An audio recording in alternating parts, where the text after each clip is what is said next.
Baik. Assalamualaikum warahmatullahi wabarakatuh. Innal hamdalillah nahmaduhu wa nasta'inuhu wa nastaghfiruh wa na'udzu billahi min syururi anfusina wa min sayyiati a'malina may yahdihillahu fala mudhillalah wa may yudlilhu fala hadiyalah. Sini saya akan presentasikan mengenai materi setelah UTS, materi Ulumul Quran yang diampu oleh Ustadz Dr. Ahmad Alim LCMA dalam mata kuliah Ilmu Al-Quran dan Tafsir. Baik, langsung saja pada pembahasan. Sini ada 7 pembahasan. Yang pertama ada struktur bahasa Arab dalam nas Al-Quran.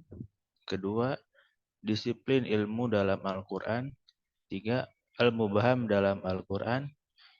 4, Israiliyat dalam tafsir Al-Quran. 5, ilmu munasabat. 6, isbah dan nadhair dalam ulumul Quran. 7, metode tafsir dan klasifikasinya. Baik, masuk kepada materi yang pertama, yaitu struktur bahasa Arab dalam Al-Quran. Urgensi bahasa Arab sendiri, yaitu atau pengertian dari bahasa Arab sendiri, yaitu merupakan bahasa Islam yang dapat dipelajari dan mengkaji bahasa Arab secara mendalam, berarti mempelajari dan memahami Islam secara mendalam juga. Kemudian ungkapan dalam bahasa Arab dan klasifikasinya. Itu yang pertama ada al-um, artinya lafaz yang membawa arti umum dan menyeluruh, tidak terbatas pada satu makna. Yang kedua ada larangan atau al-nahyi, yaitu tuntutan untuk meninggalkan sesuatu perkara atau perbuatan.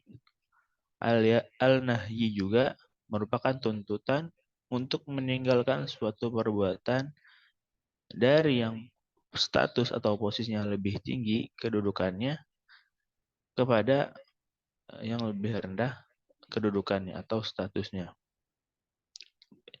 Kemudian ketiga ada ayat pasif khobar dan ayat aktif al-insya. Khobair sendiri yaitu ayat berita yang boleh jadi pembawa maksud kebenaran dan penipuan pada zatnya. Sedangkan ayat aktif atau al-insya itu sebaliknya, atau ayat atau berita yang tidak mungkin membawa maksud kebenaran atau dan penipuan pada zatnya. Kemudian ada fungsi sigoh amar, salah satu ungkapan dalam kaidah atau ungkapan bahasa Arab, yaitu amar yang hukum asalnya secara bahasa, amar yang hukum asalnya menunjukkan perintah wajib, tapi banyak variasinya. Nah, di sini ada variasinya, kurang lebih ada 7, yaitu ada sunnah, irsyad, tahdid, ta'jiz, ta'dib, doa, dan i'tihar. Kemudian fungsi sigoh dalam ungkapan an-nahi atau larangan, secara pengertian singkatnya, yaitu hukum asalnya perintah untuk meninggalkan yang haram dan mempunyai tingkatan variasi makna. Sini juga ada 7 variasi maknanya. Itu ada haram, makruh, doa, putus asa, memberi nasihat, dan menyatakan akibat. Kemudian faidah mempelajari atau memahami bahasa Arab. Menurut Imam Syafi'i, beliau berkata, bahasa Arab itu sangat penting karena dengannya akan mampu mengungkap segala hal yang umum dalam Al-Quran Jika seorang mendalami bahasa Arab, tentu akan hilang syubhat dalam dirinya. Kemudian Ibnu Taimiyah juga mengatakan bahasa Arab itu termasuk bagian dari agama, sedangkan mempelajarinya adalah wajib karena memahami Al-Quran dan As-Sunnah itu wajib. Tidaklah seorang bisa memahami keduanya kecuali dengan bahasa Arab. Kemudian masuk pada materi atau pembahasan yang kedua, itu ada disiplin ilmu dalam Al-Quran. Masuk dalam pengertiannya, yaitu segala disiplin ilmu sudah dibahas Allah di dalam Al-Quran. Jadi Al-Quran merupakan induk dari segala ilmu. Itu dapat menjadikan solusi atas fitnah-fitnah. Salah satu faedah ya, mempelajari disiplin ilmu dalam Al-Quran. Nabi Muhammad SAW juga pernah mengatakan akan terjadi maraknya dan banyaknya fitnah-fitnah yang akan terjadi. Maka Nabi Muhammad SAW memberikan jalan keluarnya yaitu dengan Al-Quran. Kemudian Imam Nawawi juga mengatakan terkait pentingnya disiplin ilmu dalam Al-Quran. Itu beliau menjelaskan segala apa yang diucapkan dan dijelaskan atau diputuskan oleh Nabi itu dari apa yang difahami Nabi Muhammad SAW dari Al-Quran, yaitu dari datangnya wahyu. Kemudian kategori ilmu dalam disiplin ilmu Quran itu ada dua, khobar yang benar atau kabar-kabar mengenai kejadian masa lampau, masa sekarang, dan yang akan terjadi. Kemudian fakta atau kejadian empiris yang terjadi di lapangan, yang kejadian itu mengikat dengan Allah Subhanahu wa taala. Kemudian ada landasan kehidupan. Siapa saja yang menghendaki suatu ilmu, maka harus kembali kepada Al-Qur'an karena di dalamnya terdapat khobar, yaitu terdahulu dan yang akan datang, atau ilmu-ilmu yang dikabarkan lewat Al-Qur'an baik terdahulu, sekarang, akan datang, maupun kabar-kabar atau informasi-informasi yang akan datang mengenai apapun ya bidang ilmunya, maupun itu dari bidang ekonomi, psikologi, dan lainnya. Maka kembalikanlah ilmu-ilmu tadi pada induk ilmu, itu Al-Quran. Kemudian masuk pada pembahasan ketiga, itu ada Al-Mubaham dalam Al-Quran. Pengertian Al-Mubaham sendiri secara bahasa merupakan isim maf'ul yang berarti merahasiakan. Secara istilah, yaitu semua lafaz dalam Al-Quran yang penyebutannya tidak secara spesifik, atau sesuatu yang penyebutannya tidak terkandung dalam teks, yang artinya makna dari suatu lafaz tersebut disampaikan secara eksplisit atau tersirat di dalam nas Al-Quran. Fungsi mubaham dalam Al-Quran itu yang pertama itu meringkas. Maksudnya atau artinya dalam suatu lafaz atau nas dalam Al-Quran itu memiliki banyak kandungan makna tersirat di dalamnya dari lafaz yang diringkas atau disebutkan dalam lafaz dalam nas Al-Quran tersebut. Kedua, tidak terlalu manfaat. Maksudnya di dalam suatu lafaz atau nas dalam Al-Quran terdapat beberapa kandungan makna yang tersirat yang tidak terlalu manfaat untuk didalami, tetapi bukan berarti secara keseluruhan kandungan makna di dalam Al-Quran tidak bermanfaat, akan tetapi ada beberapa nas saja. Contoh pada surat Al-Kahfi yang menerangkan kisah Dzulqarnain. Kurang bermanfaatnya jika seorang menggali makna dari mana asal usul Dzulqarnain tersebut. Maka hal tersebut kurang bermanfaat karena hal tersebut bukanlah hikmah yang ingin diambil atau hikmah yang bukan suatu poin dari penyampaian pesan Zulkarnain tersebut, atau bukan hikmah yang dapat diambil dari pertanyaan tersebut. Kemudian yang ketiga itu telah jelas. Maksudnya ada juga beberapa kandungan dari nas-nas dalam Al-Quran yang tidak perlu dicari penafsiran-penafsiran dari nas-nas tersebut. Karena nas-nas tersebut sudah jelas isi kandungannya atau telah jelas pesan yang ingin disampaikan dari nas-nas tersebut. Yang keempat, ada di ayat lain. Maksudnya dalam nas-nas yang bersifat mubaham atau ayat-ayat yang membutuhkan penafsiran atau penjelasan lebih rinci mengenai maksud suatu ayat, maka hal tersebut dapat dicari atau ditemukan pada ayat Al-Quran yang lain. Karena Al-Quran sendiri dari satu ayat ke ayat yang lain ada saling berhubungan, ada keterkaitan mengenai kejelasan makna dari satu ayat ke ayat yang lain.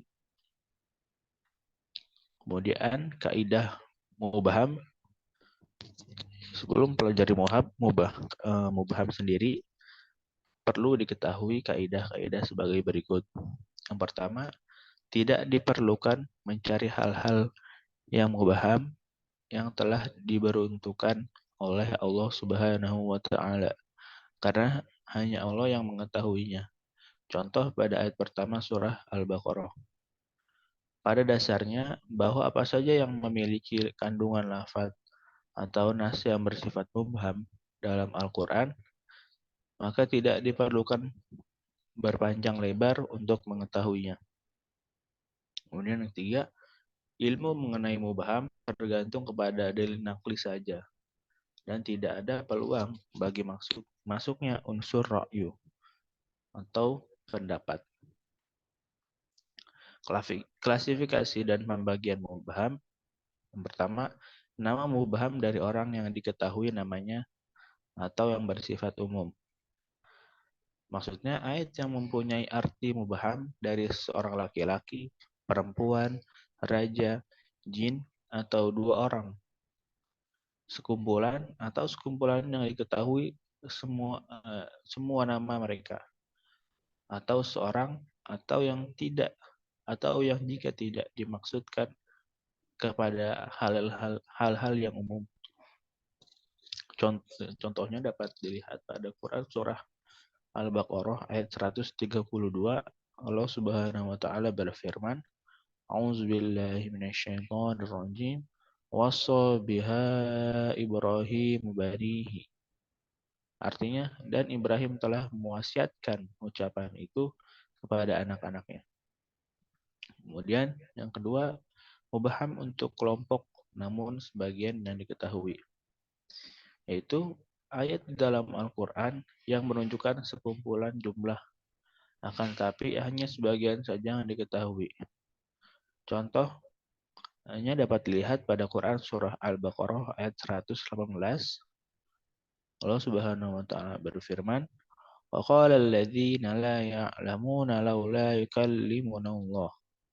Artinya, dan orang-orang yang tidak mengetahui berkata, mengapa Allah tidak langsung berbicara dengan kami?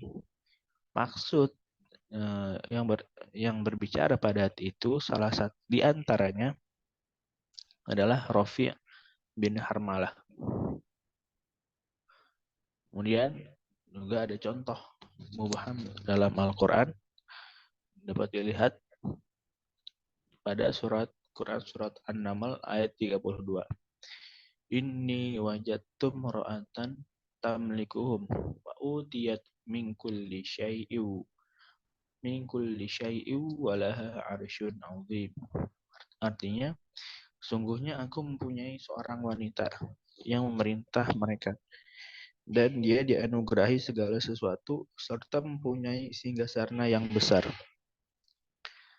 Dalam ayat di atas kata imra'atun yang berarti seorang wanita adalah kata yang mubham.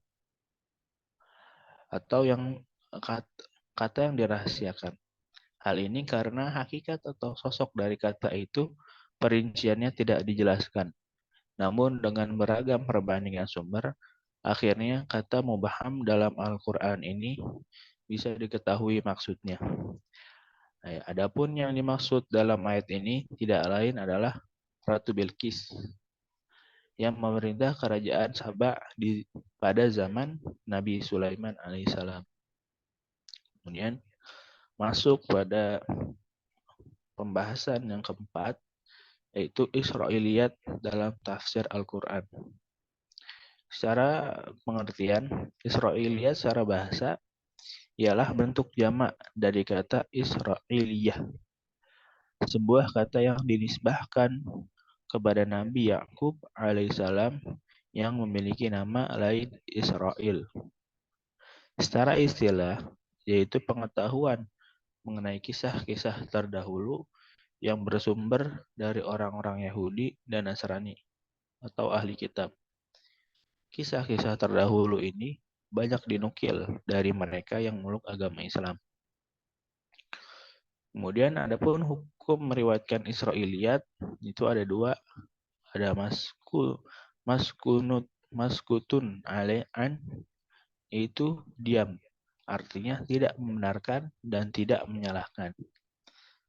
Kemudian ada marfud, yaitu ditolak apabila kisah Israel tentang Israiliyah tersebut bertentangan dengan syariat Islam. Kemudian sikap para ulama terhadap Israiliyat yaitu memperbanyak kisah-kisah tersebut dengan sanad-sanadnya, memperbanyak kisah-kisah tersebut tanpa menyebut sanad-sanadnya juga, kemudian memperbanyak menyebutkan kisah-kisah Israiliyat dengan memberikan komentar dari apa yang disebutkan. Apakah kisah itu dhaif atau mengingkarinya. Sebagian mereka ada yang berlebih-lebihan dalam menolaknya. Kemudian juga sikap kita terhadap kisah Israiliyat ini, itu secara umum apa yang diriwayatkan dalam Israiliyat tidak memiliki faedah atau manfaat dalam agama. Karena semua yang berkaitan dengan Israiliyat adalah bersifat tambahan yang tidak diperlukan dalam memperbaiki keislaman kita. Kemudian masuk kepada materi yang kelima, yaitu ada ilmu munasabat. Pengertiannya, munasabat secara bahasa berarti istisol, saling berkaitan. Muqarabah, saling mendekati. Mumtathilah, saling menyerupai. Bisa kita konklusikan dengan sesuatu yang menyerupai satu dengan yang lainnya. Mufassir mendefinisikan ilmu munasabat sebagai ilmu yang mempelajari tentang rahasia-rahasia serta alasan-alasan dalam susunan Al-Quran, sehingga ada kolerasi antara satu ayat atau surat dengan yang lainnya saling berkaitan, tidak terpisahkan. Cara mengetahui munasabah yaitu harus memperhatikan tujuan pembahasan suatu surat yang menjadi objek pencarian, memperhatikan uraian ayat-ayat yang sesuai dengan tujuan yang dibahas dalam surat, menentukan tingkatan uraian-uraian itu, apakah ada hubungannya atau tidak. Dalam mengambil kesimpulan, hendaknya memperhatikan ungkapan-ungkapan bahasanya dengan benar dan tidak berlebihan. Kemudian ada fungsi munasabat, itu dapat membantu memahami adanya takwil, dapat mengetahui makna-makna Al-Quran, itu i'jaznya atau menetapkan suatu penjelasan. Dapat mengetahui kedudukan suatu ayat yang terkandung sebagai ta'kid atau penguat pada ayat sebelumnya. Dapat mengetahui kondisi dan situasi yang merupakan latar belakang peristiwa dalam suatu ayat. dapat mengetahui alaqah antara khitam suatu surat. Kemudian ada pembagian munasabat. Munasabat antara suatu kelompok ayat dan kelompok ayat setelahnya. Munasabah antara awal surat dengan akhir yang sama. Kemudian munasabah antara nama surat dan tujuan turunnya surat tersebut. Ditinjau dari segi sejarah atau marhalahnya, yaitu hanya ada satu surah yang dikaji. Kemudian kedua, mencari munasabat dari surah ke surah. Ketiga, secara totalitas diganti dengan utuh. Ya, faedah ilmu munasabah itu untuk mengetahui relevansi antara hukum. Yang kedua, itu mengetahui sinkronisasi ayat dengan ayat lainnya. Baik, masuk pada pembahasan yang keenam. Ada asbah atau isbah dan nadhair dalam ulumul Quran. Urgensinya kita mempelajari isbah dan nadhair dalam ulumul Quran, yaitu dalam seorang disebut seorang yang benar-benar paham terhadap Al-Quran sampai dia mengetahui bahwa lafaz dalam Al-Quran itu banyak perspektif makna.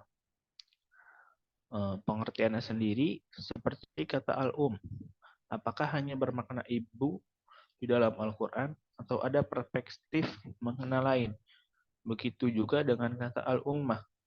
Apakah hanya satu makna atau ada banyak perspektif? Maka dalam Al-Quran hal tersebut disebut dengan al-wujuh atau asobah atau asbah. Kemudian pengertian nadhair sendiri secara bahasa itu lafaz yang memiliki makna satu. Tetapi dari kesatuan itu memiliki cabang yang serupa atau yang sepadan. Contohnya makna al-insan, artinya manusia. Maka apakah itu mencakup siapa saja yang termasuk kategori insan atau manusia?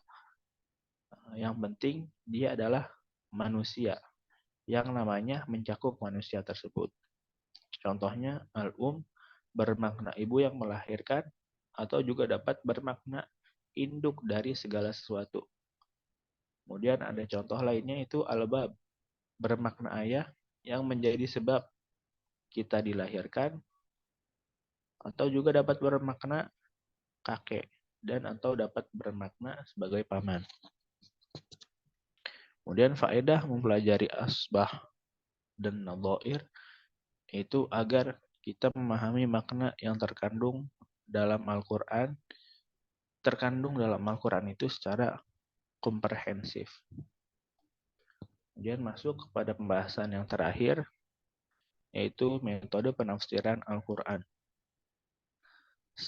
Dimulai dari sejarah, dari Abdullah bahwa ia berkata, ketika turun ayat orang-orang yang beriman dan tidak mencampur adukan iman mereka dengan kezaliman, Quran surah Al-An'am ayat 82, para sahabat bertanya, siapa di antara kita yang tidak berbuat zalim? Maka Allah Subhanahu wa taala menurunkan ayat, sungguhnya syirik adalah benar-benar kezaliman yang besar. Inna syirka ladzulmun azim. Quran surat Luqman ayat 13. Kemudian juga ada madrasah atau pendidikan tafsir yang pada zaman klasik itu ada 3 madrasah tafsir yang besar. Itu ada madrasah Mekah yang melahirkan mufassir terkenal seperti Mujahid bin Jubair, Sa'id bin Jubair, Ikrimah Maula Ibnu Abbas, Tawus al-Yamani, dan Atha bin Abi Rabi'ah. Kemudian Madrasah Madinah menghasilkan pakar tafsir seperti Zaid bin Aslam, Abdul Aliyah, dan Muhammad bin Ka'ab al-Quradli.